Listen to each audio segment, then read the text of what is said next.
Line சாக்லேட்ஸ்ல பாதாம், dates, chocolate மூணும் இருக்கு. ருசிக்கு சாக்லேட், அயன் சத்துக்கு டேட்ஸ், புரோட்டீனுக்கு பாதாம். தாத்தா ரொம்ப டெலிஷியஸா இருக்கு. Line choco dates.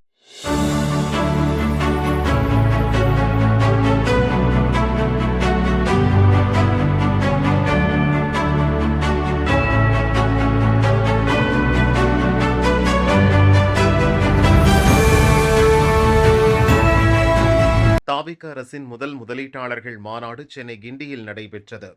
முதல்வர் விஜய் மாநாட்டை தொடங்கி வைத்தார். The snippets coming through on our screen. Today is going to be one of those wonderful days that marks the journey ahead with an incredible first step, and this very stage, ladies and gentlemen, is one that begins that journey.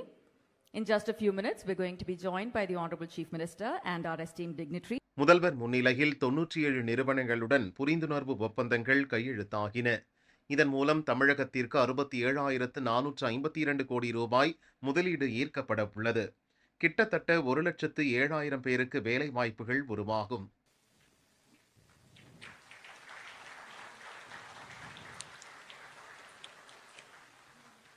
கடந்த 3 மாதங்களில் ஏற்கனவே பெறப்பட்ட தொழில் முதலீடுகளுடன் சேர்த்து தாவிக அரசு ஆட்சிக்கு வந்த 100 நாளில் மொத்தமாக 104 புரிந்துணர்வு ஒப்பந்தங்கள் கையெழுத்தாகி உள்ளன.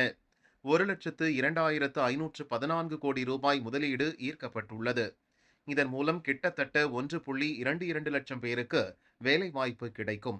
முதலீட்டாளர் மாநாட்டில் தொழில் அமைச்சர் கீர்த்தனா பேசும்போது, மற்ற மாநிலங்களை ஒப்பிடும்போது முதலீட்டுக்கான நம்பகமான மாநிலமாக தமிழகம் முதலிடத்தில் இருக்கிறது என குறிப்பிட்டார். ஒரு நாளைக்கு 1000 கோடி என்ற அளவில் முதலீடுகள் ஈர்க்கப்பட்டு 100 நாளில் 1 லட்சம் கோடி முதலீடு ஈர்க்கப்பட்டுள்ளது.